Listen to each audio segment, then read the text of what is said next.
ભગવાને કોને વચન આપ્યું? દાદા ભીષ્મને વચન આપ્યું હતું. અને એટલે ભગવાને કહ્યું, માગો દાદા ભીષ્મ, હું તમને શું આપું? અને ત્યારે દાદા ભીષ્મે કહ્યું, હે ભગવાન, રોકાઈ જાઓ, રોકાઈ જાઓ. ભગવાન કે ક્યાં સુધી રોકાવ? તો કે મારું મરણ ના આવે ત્યાં સુધી, મારું મૃત્યુ ના આવે ત્યાં સુધી રોકાઈ જાઓ તમે. અને પછી તો કહે છે, મારું મરણ આવે ત્યારે સામે ઉભા રહ્યો ચતુર્ભુજ નારાયણ થઈને મને દર્શન આપતા જાઓ મારા ઠાકોરજી, મારા મૃત્યુના સમય નહીં, મારા મૃત્યુના કાળ નહીં. અને એ વચન આપેલું ભગવાને કે હું તમારા અંતિમ સમય આવીશ. એટલે ભગવાન રોકાયા હતા. અને કુરુક્ષેત્રના મેદાનમાં જ્યારે બાણ સૈયા ઉપર પડેલા દાદા ભીષ્મ, એ ઉત્તરાયણના પવિત્ર કાળમાં ભગવાન ત્યાં ગયા છે. અને ત્યાં જઈને દાદાને કહ્યું કે દાદા, હવે તમે તમારા કાળને બોલાવી લ્યો, તમે તમારા મૃત્યુને બોલાવી લ્યો. એવા સમયે દાદા ભીષ્મએ ભગવાનને સ્તુતિ કરી છે કે ભગવાન, હજી મારું મૃત્યુ નહીં આવે. અરે પણ કેમ ના આવે મૃત્યુ? ઉત્તરાયણનો પવિત્ર કાળ હાલે છે, હવે તમે તમારા કાળને બોલાવી લો, મૃત્યુને બોલાવી લો.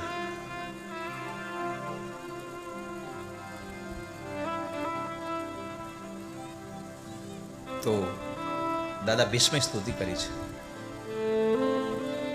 ભગવાન,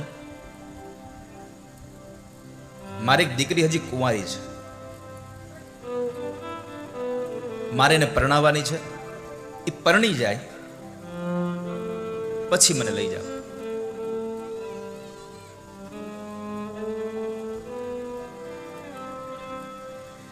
ત્યાં ઉભેલા અનેક લોકો વિચારમાં પડી ગયા. દાદાએ પોતાના પિતા માટે થઈને આજીવન બ્રહ્મચર્યાશ્રમ પાડ્યું, અને આજ એમ કહે છે કે મારી દીકરી કુંવારી છે અને હજી લગ્ન કરવા જેવડી થઈ ગઈ, આ દીકરી કઈ? ત્યારે દાદા ભીષ્મે કહ્યું, મારી મતિરૂપી કન્યા હજી કુંવારી છે, અને એડો પછી હું મૃત્યુને બોલાવી લઉં. ભગવાન કહે છે, દાદા, તમારે તમારી દીકરીને મારી હારે પરણાવી છે, તમને હું ગમું છું, બરાબર છે, પણ તમારી બુદ્ધિરૂપી દીકરીને ગમું છું કે નહીં એને તો પેલા પૂછો, દીકરીને મૃત્યુ ગમે છે? અને ભગવાને આટલું વાક્ય સમાપન કર્યું. દાદા ભીષ્મ બોલ્યા છે, પ્રભુ, આ દુનિયામાં કઈ એવી કન્યા હોય જે તમને ન વરે? કઈ કન્યા એવી હોય તમને ન પસંદ કરે? પ્રભુ, તમે ત્રણેય ભુવનમાં સુંદર છો. આ જગતની કઈ દીકરી એવી હોય જે તમને પસંદ ના કરે? બીજી વાત, મારી મતિરૂપી કન્યા તમને એટલા માટે પસંદ કરે છે કે તમે કોઈકનું કયું કરવા વાળા છો. અત્યારની દીકરીને એક જ ઈચ્છા હોય કે મારો ઘરવાળો મારું કયું કરે ને એવો હોવો જોઈએ. હું કહું કે અડધી રજા મૂકીને વહી આવજો એટલે વહી આવે.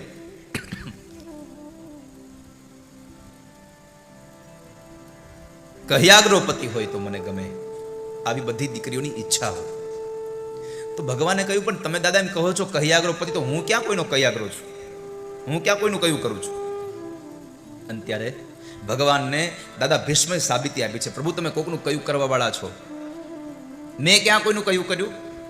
ભગવાને કહ્યું, ભગવાનને દાદા ભીષ્મે કહ્યું, પ્રભુ, તમે એમ કહો છો નથી કયું કર્યું, તો તમે જ હમણાં સ્વીકારશો. જ્યારે કુરુક્ષેત્રના મેદાનમાં બંને બાજુ કૌરવો અને પાંડવો સામસામા ઉભા હતા, અને એ સમયે તમે અર્જુનના રથના સારથી બન્યા, અને જ્યારે અર્જુને તમને આજ્ઞા કરી કે હે કૃષ્ણ, મારો રથ બે સેનાની મધ્યમાં લઈ જાઓ, ત્યારે તમે અર્જુનનું કયું માની અને બેની મધ્યમાં લાવીને રથ ઉભો રાખ્યો. તો તમે કોઈકનું કયું કરવા વાળા છો, એટલે મારી મતિરૂપી કન્યા પસંદ કરે છે કહ્યાગ્રો પતિહારો. અને છેલ્લી વાત, ભગવાન, તમે તમારા ભક્તોની લાજ રાખવા વાળા છો. તમારી પ્રતિજ્ઞા હતી કે હું હાથમાં હથિયાર ધારણ નહીં કરું, અને મારી પ્રતિજ્ઞા હતી કે વાસુદેવ કર ચક્ર નવ ધરે તો તુમકો મુખ ના દિખાઉ, લાજત હૈ મેરી ગંગા મૈયા, મેં શાંતનું શ્રુત ના કહાઉ. મારી પ્રતિજ્ઞા હતી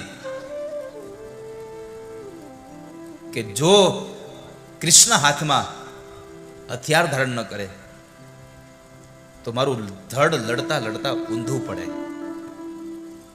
પણ તમે મારી પ્રતિજ્ઞા માટે તમે તમારી પ્રતિજ્ઞા તોડી નાખી હતી. અર્જુનને જ્યારે બાણ વાગવા લાગ્યા અને એવા સમય તમે રથમાંથી કૂદી અને બાજુના તૂટેલા રથનું પૈડું લઈ અને જેમ સિંહ પોતાના શિકારની પાછળ દોડે એમ મારી સામે ધસી આવ્યા હતા. અને મેં તમને કહ્યું કે તમે પ્રતિજ્ઞા તૂટી ગઈ, ત્યારે તમે મને કહ્યું હતું, ભીષ્મએ કહ્યું તમારી પ્રતિજ્ઞા તૂટી ગઈ. અને ત્યારે ભગવાન બોલ્યા હતા મને ખબર છે ભીષ્મ, પણ મેં આ હાથમાં હથિયાર એટલા માટે ધારણ કર્યું છે કે તમારી પ્રતિજ્ઞા હતી કે હું તમારા હાથમાં હથિયાર લેવડાવીશ. મારી પ્રતિજ્ઞા હતી હું હાથમાં હથિયાર નહીં લઉં. પણ સાંભળો ભીષ્મ, આ જગતમાં મને મારી પ્રતિજ્ઞા કરતા મારા ભક્તોની પ્રતિજ્ઞા વધારે વાલી છે, અને તારી પ્રતિજ્ઞા ન તૂટે એટલા માટે મેં મારી પ્રતિજ્ઞા તોડી નાખી છે.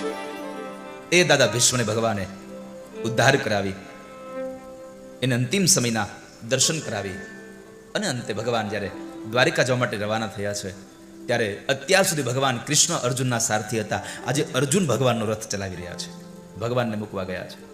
જેમ કુરુક્ષેત્રના મેદાનમાં અર્જુને ભગવાનને પોતાના રથના સારથી બનાવ્યા, એમ આપણે આપણા જીવનના રથના સારથી કૃષ્ણને બનાવી દેવા જોઈએ. જીવનની રથ ભગવાનના હાથમાં આપી દેવી જોઈએ. ભગવાન દ્વારિકા ગયા છે, અને જ્યારે દ્વારિકા ગયા ને તો જેમ રામા અવતારમાં જે ઘટના ઘટી હતી એવી જ ઘટના હવે અહીંયા કૃષ્ણ અવતારમાં દ્વારિકામાં ઘટી છે. ભગવાન જ્યારે 14 વર્ષનો વનવાસ પૂરો કરીને જ્યારે અયોધ્યામાં આવ્યા ને ત્યારે વૃદ્ધ, બાલ, અબાલ, સ્ત્રીઓ બધા લોકો ભગવાનને મળવા માટે એટલા પ્રેમાતુર હતા, એટલા પ્રેમાતુર હતા. ભગવાનને થયું કે જ્યાં સુધી એક એક વ્યક્તિને નહીં મળું ત્યાં સુધી આ લોકોને સંતોષ નહીં થાય. ભગવાન રામચંદ્રજી મહારાજે એકમાંથી અનેક રૂપ ધારણ કર્યા અને અયોધ્યાવાસીને એક એકને ગળે મળ્યા છે.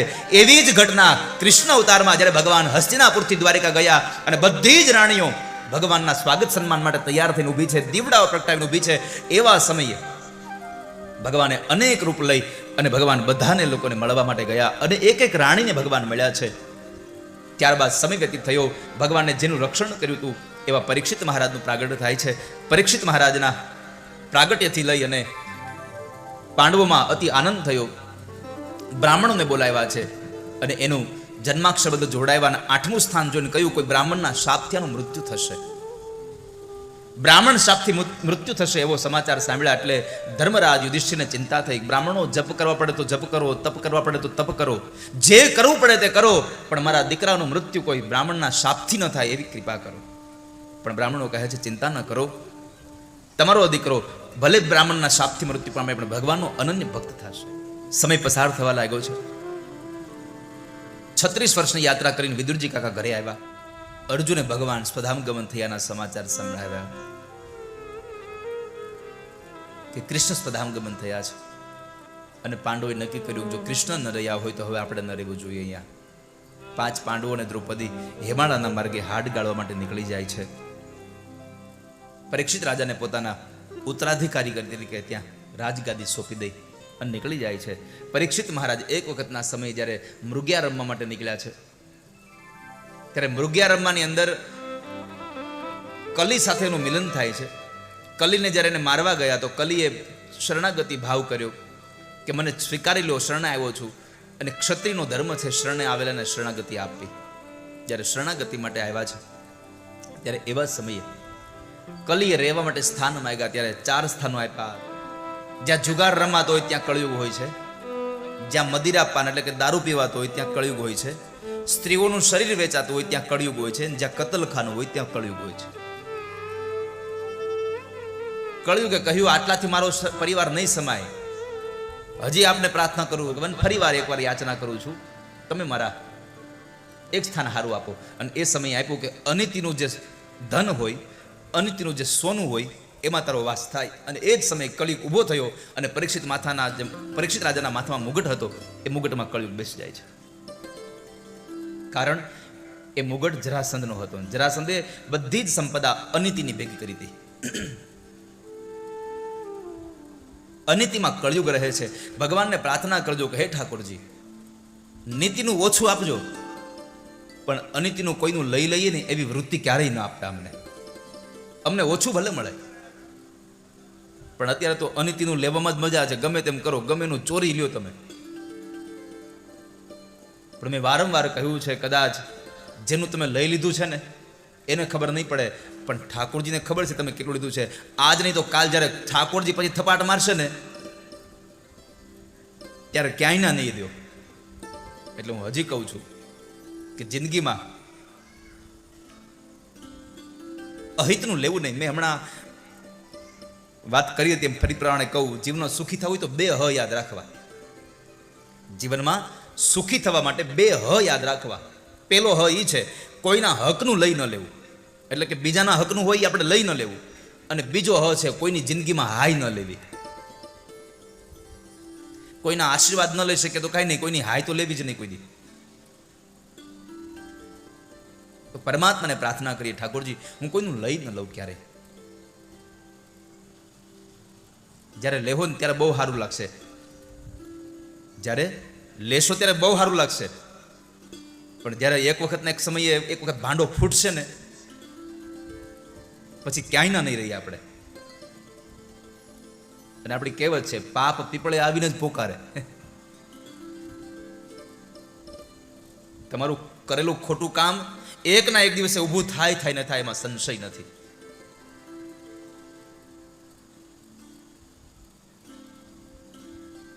કળિયુગનો સવાર થયો પરીક્ષિતના મસ્તકમાં અને મતિ બદલી ગઈ છે. મતિ બદલી એટલે શમીક ઋષિના આશ્રમમાં જાય છે. અને આશ્રમની અંદર જ્યારે ગયા ત્યારે આશ્રમમાં જતાની સાથે એમની મતિ ભ્રમ થયેલી, એટલે શમીક મહારાજ ધ્યાનમાં બેઠેલા. રાજા હોવાનો અહંકાર આવ્યો. હાથમાં બાણ હતું. તામસી વૃત્તિ એટલે થઈ, હાથમાં જેવું હથિયાર રાખો ને એવી તમારી વૃત્તિ થાય. હાથમાં હથિયારો ને એવી તમારી વૃત્તિ થાય. હાથમાં તમારા બાણ હોય તો કોકને મારવાની ઈચ્છા થાય, અને કોઈ ન મળે તો કાંઈક તો કરવું જ પડે. હાથમાં તમે લાકડી લઈને હાલે જતા ગામમાં, અને કોઈ ન મળે શું કરો તમે? છેલ્લી બાકી થાંભલામાં પછાડો આમ. જેવું હાથમાં હથિયાર હોય એવી વૃત્તિ થાય. કાલ હવારે શું થશે કોને ખબર છે. એટલે રાજા, આ જગતના દરેક જીવાત્માનો ધર્મ છે એક એક ક્ષણ ભગવાનને યાદ કરવા, દરેકે દરેક ક્ષણમાં પરમાત્માને યાદ કરવા.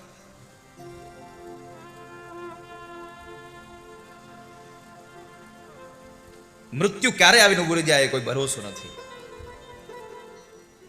જેનું મરણ નજીક હોય એને પરમાત્માનું ભજન કરવું. બધું મૂકીને વયું જવાનું છે. મારે મૂળ વાતે કરવી છે. આપણે જે કાંઈ સંપદા મને તમને મળી છે એ બધું છોડીને જવાનું. બધી જગ્યાએ મારું તમારું ચાલે, મૃત્યુમાં ન ચાલે વાલા. બધી જગ્યાએ મારું તમારું ચાલે, મૃત્યુના સમય ન ચાલે. બધું જ મૂકીને જતું રહેવાનું છે વાલા.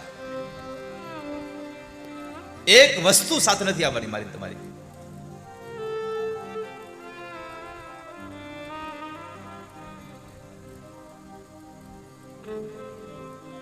છેલ્લે નવું ઓઢાડેલું કાપડ પણ સ્મશાને જઈને કાઢી લેવાના છે. તો મારે તો એટલું તમને કેવું છે કે આપણું ભેગું કરેલું બધું આને પડ્યું રહે, બધું આમને પડ્યું રહે. અને આપણા મરી ગયા પછી કદાચ છોકરાઓને હારી બુદ્ધિ હુજે અને કોઈક જગ્યાએ દાન આપે ને એમ લખાવે અમારા સ્વર્ગસ્થ પિતાશ્રીની સ્મૃતિમાં. હવે લખાવે તો હોય. આપણા મરી ગયા પછી સ્વર્ગસ્થ લખાવે આપણી સંપદા, અને આપણા મર્યા પછી સ્વર્ગસ્થ લખાવીને ક્યાંક કોઈ યાદી કરાવે એના કરતા કામ કરો ને તમારી જ સંપદા તમારા હાથે શ્રીમાન લખાવીને જાવ ને. હું કામ સ્વર્ગસ્થ લખાવવાની અપેક્ષા રાખો છો? મરી ગયા પછી છોકરાઓ લખાવે એના કરતા તમારે હાથે લખાવીને જાવ ને.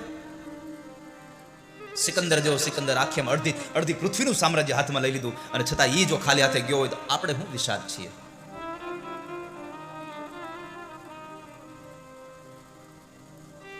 ભેગું કરેલું નાણું પડ્યું રહે. અરે બપોરે જમવા બેહો ને તો ભાણું પડ્યું રહે. હાથમાં ઓલી અગરબત્તી છે એ ઠરશે નહીં, તમે ઠરી જાઓ.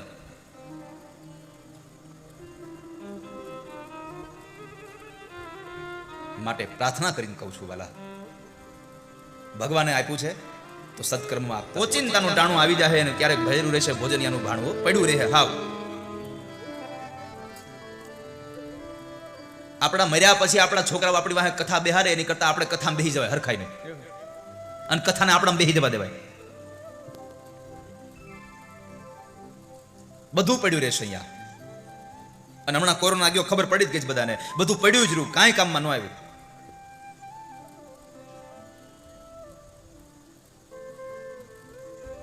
અને જ્યારે તમે વિદાય થાઓ ને ત્યારે હગા સંબંધી બધા ઉભા રોહે હો, ખાલી આમ જોહે, કોઈ હારે નહીં આવે. આ દુનિયામાં કોઈની હારે ગયું એવું બન્યું જ નથી હજી કે ફલાણા ભાઈ ગુજરી ગયા, તેના પત્ની એમ કીધું ના મારે નહીં હારે જવું છે. આ પેલા એક રિવાજ હતો, ધરા હાર સતી કરી દેતા, 2 હાર દેવાના ઉપર, સતી પ્રથા પેલા હતી.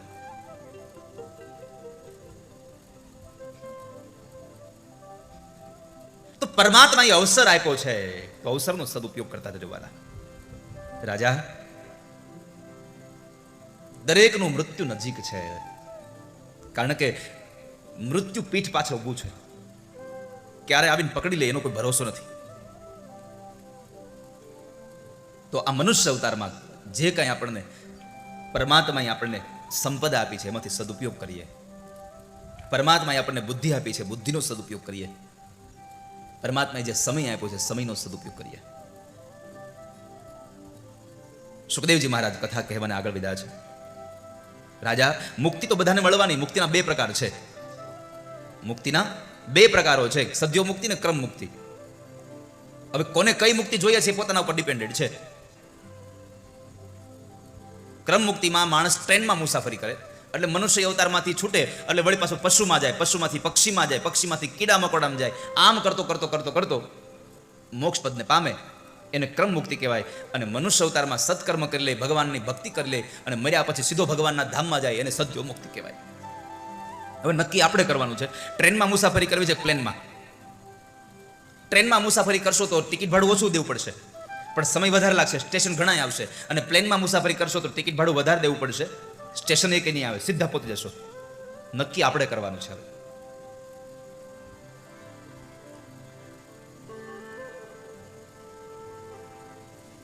તો ભગવાનનું ભજન કરતા રહીએ. સુખદેવજી મહારાજે 2 મુક્તિની વાત કરી અને પોતે મંગલાચરણ કરી રહ્યા. તમે જોજો, અત્યારનું ભૂંડનું હુંઘતું ચાલશે. અત્યારનું ભૂંડ સૂંઘતા ચાલશે. પૃથ્વીને લેવા જવી હતી, પૃથ્વીનો ગુણધર્મ છે ગંધ, અને ગંધને લેવા માટે નાકની જરૂર પડે, એટલા માટે ભગવાન નાકમાંથી પ્રગટ થયા. ભગવાન વરાહનું પ્રગટ થયું. વરાહ અવતાર જ્યારે ભગવાન પૃથ્વીને લેવા ગયા ત્યારે હિરણ્યકશિપુ, હિરણ્યાક્ષ ત્યાં હતો, હિરણ્યાક્ષ, અને એણે કીધું આ પૃથ્વી મારી છે, પૃથ્વી મારી છે. આ હિરણ્યાક્ષ કોણ હતો? દિતિનો દીકરો હતો. અરે પણ દિતિ દેવોની માતા, તો હવે એને અસુર કેમ થયા? તો કહે છે એક જ કારણ હતું કે દિતિને સંધ્યાના સમયે મનમાં કામ પ્રવેશ કર્યો અને સંધ્યાના સમયે એને ભોગ ભોગવ્યો. એ ભોગને લઈ અને સંધ્યાના સમયે ઉદરમાં જે બાળક આવ્યા એ અસુર થયા. કારણ સંધ્યાનો સમય ન ભોગ ભોગવવાનો, ન ભોજન કરવાનો. સંધ્યાનો સમય માત્ર ભજન કરવાનો કાળ છે મારા વાલા. સંધ્યા થાય ત્યારે ભજન કરવું, પરમાત્માની આરતી કરવી. નકર 4 વાગે પૂજારી નવરાજ હોય, 4 વાગે આરતી કરી લે જ ન હાલે. સંધ્યાના સમયે આરતી થાય છે, કારણ સંધ્યાના સમયે 2 દેવતાઓ દુર્બળ બન્યા હોય છે. મનના દેવ ચંદ્રમા, બુદ્ધિના દેવ ભગવાન સૂર્યનારાયણ. ચંદ્ર ઉદિત થતા હોય અને સૂર્ય અસ્ત થતા હોય, નાનું બાળક હોય અને વૃદ્ધ માણસ હોય, આમાં 2માં બળ ઓછું હોય. એટલે આવા સમયે આપણી બુદ્ધિ ખરાબ વિચારો ન કરે એટલા માટે સંધ્યાના સમયે ભગવાનનું ભજન કરવાનું કીધું છે. નહીં ભોગ ભોગવવો, ન ભોજન કરવું. પણ થાય છે કરુણા એ છે, આપણે રોંઢાથી ચા પીને ઘરેથી અને રામજી મંદિરે આવીને બેસી ગયા હોય. કેટલા વાગે આવ્યા હોય? 2-2:30 વાગે ચા પી અને રામજી મંદિરે આવી ગયા હોઈએ. એ હાનના 6:30 વાગ્યા સુધી બેહીએ ને આમ સામે શેરીમાંથી પૂજારીને આવતા જોઈએ એટલે ઊભા થઈને ભાગી, હાલો પૂજારી આવી જાય કે અરે તારી ભલી થાય, હારો આરતી કરીને જા ને. અત્યારે તમે જુઓ, આપણે આપણી આ ભારતીય સંસ્કૃતિ ધીમે ધીમે ન શું કામ થાય છે? આ ગમે ત્યાં હોઈએ પણ સંધ્યા ટાણે આપણે ઘરે આવી, ખેતરેથી આવી, હાથ પગ મોઢું ધોઈ અને આપણે રામજી મંદિરે દૂધનો પ્યાલો લઈને જતા હતા, મુઠ્ઠી ચંડ લઈ અને રામજી મંદિરે જતા હતા. આપણે હાથથી નગારાને વગાડતા હતા. અત્યારે મંદિર જવાનું બંધ થઈ ગયું, બિચારા પૂજારીને અત્યારે ઓલી ચાપ પાડવી પડે, ઇલેક્ટ્રોનિક આવી ગયું. આરતી ટાણે મંદિરમાં 3 જણા હોય, ધૂપિયું, પૂજારી, ભગવાન, બીજું કોઈ ન હોય.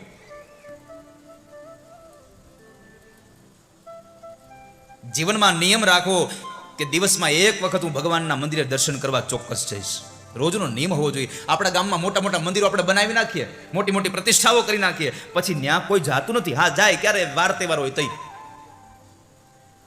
મંદિરની ગરિમા રાખવી હોય તો રોજ માટે રામજી મંદિરે સાંજે 5, 25, 20, 50 જણ લોકો ઊભા હોય અને ભગવાનની આરતી થતી હોય, અને છેલ્લે જ્યારે આરતી પૂરી થઈને સૌ લોકો ધૂન કીર્તન કરીને જાય તો એ મંદિરના પોઝિશન એમાં પોઝિટિવ વાઇબ્રેશન ઊભા થાય કે પછી આપણે મંદિરે એમને ગયા હોય ને તો આપણને આનંદ આવે. પણ આપણે દી હાથમાં તો ખાવાનું ટાણું થાય. બરાબર હાથ હવા હાથ જ આપણે જમવા બેહવું પડે, તઈ મેળ આવે. સંધ્યાના ટાણે ભોજન ન કરશો વાલા. સંધ્યાના ટાઈમે ભોગ ન ભોગવશો, સંધ્યાનો સમય ભજનનો સમય છે. સંધ્યાના સમય ભજન કરીએ. તો હિરણ્યાક્ષ આવી અને કહે છે પૃથ્વી મારી છે, મારી છે, છોડી દે, છોડી દે. ભગવાન કહે છે આ પૃથ્વી કોઈની નહીં, સૌની માં છે. છતાં પણ જ્યારે એ ન સમજ્યો ત્યારે ભગવાને એ હિરણ્યાક્ષને માર્યો છે. પરમાત્માએ હિરણ્યાક્ષને મારી અને પૃથ્વીને લઈ આવી શેષ નારાયણની ફણા ઉપર પ્રસ્થાપિત કરી. બ્રહ્માજીને કીધું જાઓ હવે સર્જન કરો. બ્રહ્માજીએ માનસપુત્રોની રચના કરી. માનસપુત્રોએ સંસાર ન ચલાવ્યો. ત્યાર પછી કહેવાય છે કે બ્રહ્માજીએ એક સ્ત્રી અને એક પુરુષને ઉદ્ભવ કર્યા છે, મનુ મહારાજ અને શત્રુપા રાણીને. મનુ મહારાજ અને શત્રુપા રાણીને પ્રગટ કર્યા અને એ મનુ મહારાજ અને શત્રુપા રાણીનું દાંપત્ય જીવન ચાલ્યું. એમને ત્યાં 3 દીકરીઓ થઈ અને 2 દીકરાઓ થયા. દેવહૂતિ, આકુતિ અને પ્રસૂતિ, આ 3 દીકરીઓ થઈ. ઉત્તાનપાદ અને પ્રિયવ્રત નામના 2 દીકરાઓ થયા છે. એમાં જે દેવહૂતિ છે એમને કરદમ ઋષિ સાથે પરણાવ્યા છે. કારણ કે કરદમ ઋષિએ ભગવાનની પ્રાર્થના કરી અને ભગવાન જ્યારે મળ્યા કહ્યું માગો શું આપું? તો કરદમ ઋષિએ માગ્યું કે મને એક સારી સ્ત્રી આપો, મને સારી સ્ત્રી આપો.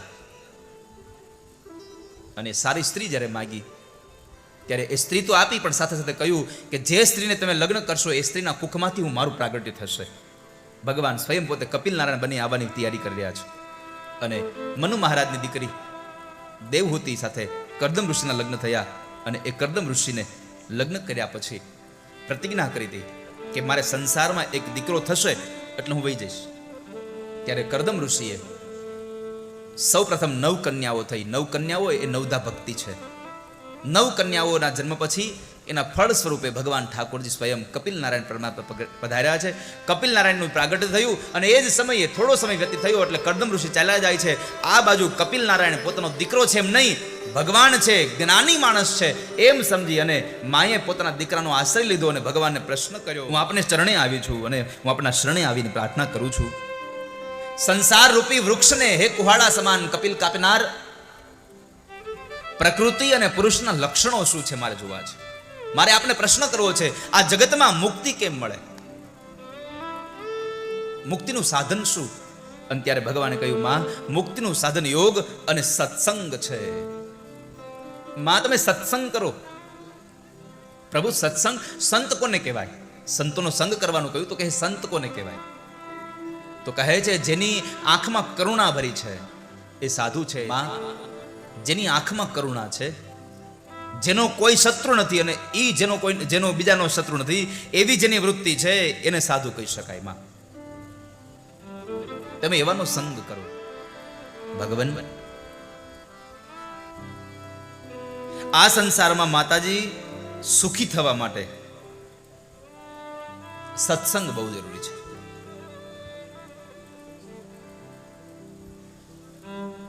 માટે સત્સંગ કરો તો સંતોનો કરો, ભગવાનમાં ભક્તિ રાખો.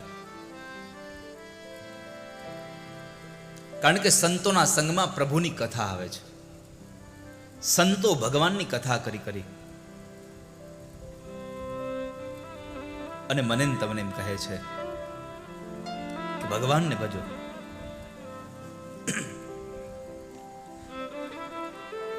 ભગવાનની ભક્તિ કરી અને પરમાત્માને ભજવા જોઈએ.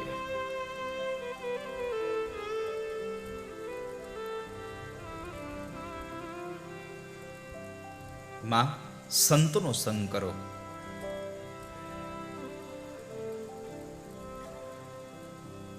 સંતોના સંગથી જીવન શ્રેષ્ઠ બનશે. એક સાધુ પુરુષનો સંગ થઈ જાય, જીવન સુધરી જાય આપણું. સાધુ પુરુષનો આપણને સંગ થાય, આપણી વૃત્તિઓ બદલી જાય આખી.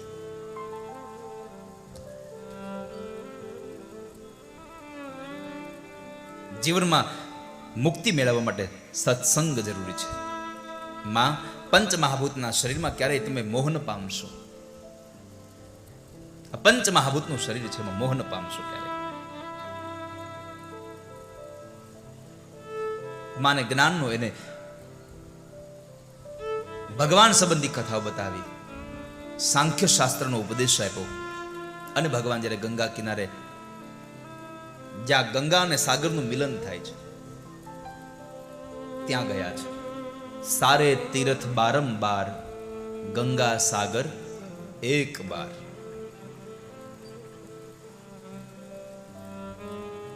ગંગા અને સાગરનું જે મિલન થાય છે ત્યાં જવું જોઈએ. કપિલનારાયણ ભગવાનનો આશ્રમ છે. પણ ભગવાન ગયા એટલે આ બાજુ માતા દેવહૂતિએ પોતાને મળેલું જે જ્ઞાન હતું એ હૃદયસ્થ કરાવ્યું અને પછી એને ક્રિયાત્મક કર્યું અને જ્ઞાન પ્રમાણે જેની ક્રિયા થઈ અને એ જ સમયે એને પોતાના દેહનો ત્યાગ કર્યો. જે જગ્યાએ માનો દેહ ત્યાગ થયો ત્યાં માને સિદ્ધિ મળી એટલે એ જગ્યાનું નામ પડ્યું છે સિદ્ધપુર. બિંદુ સરોવરના કિનારે સિદ્ધપુરની અંદર ભગવાન કપિલ નારાયણે માને મોક્ષ ગતિ આપી. આજ પણ એમ કહેવાય છે કોઈ માનું શ્રાદ્ધ કરવું હોય તો કપિલ નારાયણ ભગવાન જે બિંદુ સરોવરના કિનારે છે ત્યાં જઈને શ્રાદ્ધ કરે તો માને મુક્તિ મળે. કોઈ પિતૃઓનું શ્રાદ્ધ કરવું હોય તો બિહારમાં ગયાજીમાં જઈ અને શ્રાદ્ધ કરે તો પિતૃઓને મુક્તિ મળે છે. કારણ કે ગયા નામનો એક અસુર હતો, એમણે ભગવાન પાસે માંગ્યું હતું કે મારી આ છાતીના જે ભાગ છે એ ધરતી ઉપર કોઈ આવી અને કોઈના પિતૃઓનું શ્રાદ્ધ કરે, તર્પણ કરે તો એના પિતૃઓને મોક્ષ ગતિ આપવાની જવાબદારી તમે લ્યો. ત્યારે ભગવાને તથાસ્તુ કહ્યું હતું. ગયાજીમાં જઈને જો કોઈ શ્રાદ્ધ કરે તો એના પિતૃઓને મોક્ષ મળે છે, એમ સિદ્ધપુરમાં જઈને કોઈ માનું શ્રાદ્ધ કરે તો માને મુક્તિ મળે છે. જિંદગીમાં યાદ રાખજો, શસ્ત્રોના ઘા ગમે ત્યારે પણ રૂજાઈ જાય છે, પણ શબ્દોના ઘા રૂજાતા નથી. માટે શબ્દો સારા બોલીએ. કોઈને આપણા શબ્દોથી આનંદ ન અપાવી શકીએ ને તો કાંઈ નહીં, પણ કમસે કમ એટલું તો ખ્યાલ રાખીએ કે મારા શબ્દોથી કોઈનું દિલ ન દુભાઈ જાય, મારાથી કોઈનું ખરાબ ન ઈચ્છાઈ જાય, કોઈનું ખરાબ ન બોલાઈ જાય.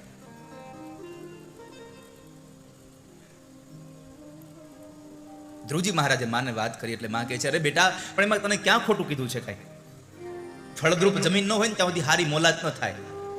એમ જ્યાં સુધી સંસ્કારી માં ન હોય ત્યાં સુધી દીકરો સંસ્કારી ન જન્મે કોઈ દિવસ. દીકરાઓની અંદર સંસ્કારનું સિંચનનું પહેલો પાસો કોઈ હોય તો માં છે. અને એટલે તો કીધું બાળકની પહેલી ગુરુ એની માં છે. પહેલો ગુરુ માં છે બાળક. કારણ કે ખોળામાં લઈ અને એને પેટ ભરાવતા માં જેવું જેવું વિચારે ને એવા વિચારો એની અંદર જાય.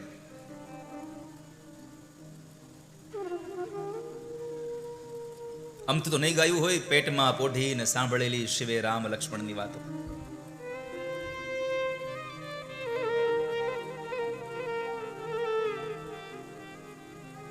જેવા વિચારો માં કરે છે એવા વિચારોનું ગ્રહણ બાળક કરી રહ્યું છે. માની અંદર સંસ્કારો હોય તો દીકરામાં સંસ્કારો આવ્યા વગરના રહે નહીં, અને માની અંદર જો દુર્ગુણો હોય તો દીકરામાં આવે જ. અને આ જગતમાં હારી વસ્તુ શીખડાવવા માટે ટ્યુશન ક્લાસ કરવા પડે છે, બાકી ક્યાં કરવા પડે? કે ક્યાંય કોઈ દી જોયું તમે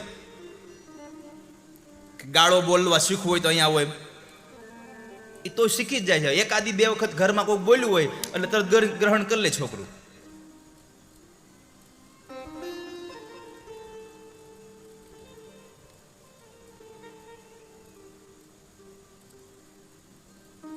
માની અંદર દુર્ગુણો હશે તો દીકરામાં આવશે. એકવાર એક માએ એના છોકરાને ભણવા બેહાડ્યો ને પેલા ધોરણમાં બેહાડ્યો એટલે ભણી ગણીને આવે એટલે 8મા દિવસે માએ કીધું કે લાવ બેટા હું તને લેસન કરાવી દઉં. એટલે દીકરાએ બિચારે પાટી આપી અને એટલે માએ કીધું પેન લાવ, તો કે પેન નથી, કે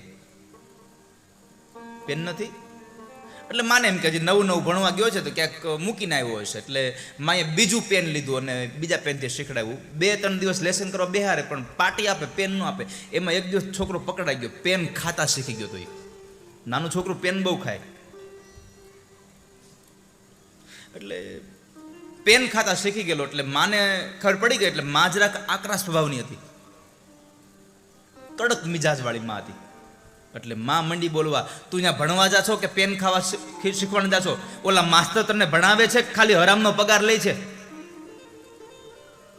બીજે દિવસે માં છોકરાને મૂકવા સ્કૂલે જાય છે અને જેમ ફાવે તેમ બોલતી જાય, હરામનો પગાર લે છે, ભણાવતા નથી, ખોટા છે, માસ્તરો આવા છે તેવા છે. નિશાળમાં પ્રવેશ કર્યો ને શિક્ષક પાસે જાય છે, તમે ખોટો પગાર લ્યો છો. અરે પણ થયું શું એ તો કયો? અરે મારો છોકરો પેન ખાતા શીખી ગયો, તમે ધ્યાન નથી રાખતા. માસ્તર મનમાં બન્યા કે તારો છોકરો પેન ખાય એનું ધ્યાન અમારે રાખવાનું. પણ અત્યારે કાંઈ બોલાય એવું હોતું નહીં, કારણ કે અગ્નિ ભભૂકતો હતો. જો એમાં એકાદા શબ્દોની આહુતિ જાય તો વધારે ભભૂકે, એટલે કંઈ બોલ્યા નહીં. પણ માસ્તર એટલું કીધું, બેન તમે શાંત થાવ, હું તમારા છોકરાને સમજાવી દઈશ, હવે પેન નહીં ખાય. ભલે સમજાવી દેજો, અહીંયા ધ્યાન રાખજો. હા તમે જાઓ. માંડ કરીને બેનને બિચારાને વળાવ્યા. છોકરાને કીધું, એલા છોકરા હું તને કહું પેન ખાવાનું? ના ના, તો પેન તું ખા. ઠપકા અમારે સાંભળવા, પેન તું ખાશો હું કામ પેન? તો કે મારી માં ઘેરે ભૂતડો ખાય તું પેન નો ખાવી કે? જેની માં ભૂતડા ખાય એનો દીકરો પેન ખાય એમાં નવાઈ નથી. જે કુળમાં સારો દીકરો થાય ને એ કુળનું અભ્યુદય થાય. એની માને હરખનો પાર ન રહી, એને એમ થઈ જાય કે હવે મને સાચો દીકરો મળ્યો. અને જે જગ્યાએ એ ભગવાનના ભક્તનો જન્મ થયો હોય એ ધરતી પણ પાવન અને પવિત્ર બની જાય. કુલમ પવિત્રમ જનની કૃતાર્થા. ધ્રુવજી મહારાજની કથા મને તમને બતાવે છે, ભગવાનમાં અવિચલ ધ્યાન હોવું જોઈએ. બ્રાહ્મણો જ્યારે સંકલ્પ કરાવે ત્યારે ધ્યાન રાખજો. પૂજામાં બેસો ને ત્યારે એક એક વસ્તુનું ધ્યાન રાખવું. જે વસ્તુની ખબર ન હોય બ્રાહ્મણને પૂછવું કે આનાથી શું પ્રાપ્ત થાય. તમે પંચામૃતના 5 વસ્તુઓ દહીં, દૂધ, ઘી, મધ અને સાકર આ બધું ભગવાન માથે ચડાવો છો, પણ કારણ શું છે ખબર છે કોઈને? તો જાણ્યા વગરનું તો હોનું કે કથિર બધું 51 વર્ષમાં પ્રવેશ થાય ને એટલે વ્યવહારની બધી જ દોરીઓ છોકરાને કહેવાય કે લ્યો ભાઈ, અત્યાર સુધી અમે વ્યવહાર કર્યો, હવે તમે વ્યવહાર કરો. પછી 60 વર્ષે પછી આપણા ગામમાંથી કોઈનું આમંત્રણ આવે કે કાલ સવારે અમારા છોકરાને જાન જાય છે અને એક જણાને આવવાનું છે, તો આપણે એમ ન કહેવાય મારા કપડાની ઇસ્ત્રી કરજો, એમ છોકરાને જવા દેવાય. 70 વર્ષે આપણે જાનમાં જવું હોય. હવે તારો વરઘોડો તૈયાર થયો એની કરીને કંઈક કેવી કામના જાગવી જોઈએ? તો કહે છે પરમાત્માને મળવા માટે એવી કામના હોવી જોઈએ કે સવારથી ગાય મૂકીને વહી ગઈ હોય અને સાંજ પડે ને વાછડું જેમ ગાયની રાહ જોવે એવી રાહ જો જોવાય ને તો ભગવાન મળે મારા વાલા.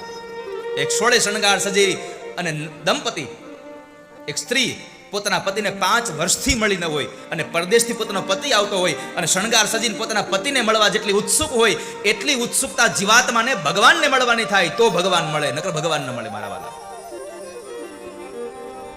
પાંખ વગરનું પક્ષી માળામાં બેઠું હોય અને એની માં એના માટે ચણ લેવા ગઈ હોય, એ માળામાં બેઠેલું પક્ષી એની માની જેમ રાહ જોવે ને આતુરતાથી, એમ આપણો જીવાત્મા ભગવાનની રાહ જોવે તો ભગવાન મળે, નકર ભગવાન ન મળે. અને છેલ્લા શ્લોકમાં કહ્યું, ભગવાન મોક્ષની વાત આવે ને તો મારી પ્રાર્થના એટલી છે કે મારો આ જન્મ પૂરો થાય, બીજો જન્મ ગમે ત્યાં થાય, પશુમાં થાય ને તો એટલી કૃપા કરજો, ગાય બનાવજો, અને ગાય બનાવો તો વૈષ્ણવના ઘરની બનાવજો. મને વૈષ્ણવનો સંગ થાય ને એવો જન્મ આપજો, મને સત્સંગ થાય એવો જન્મ આપજો.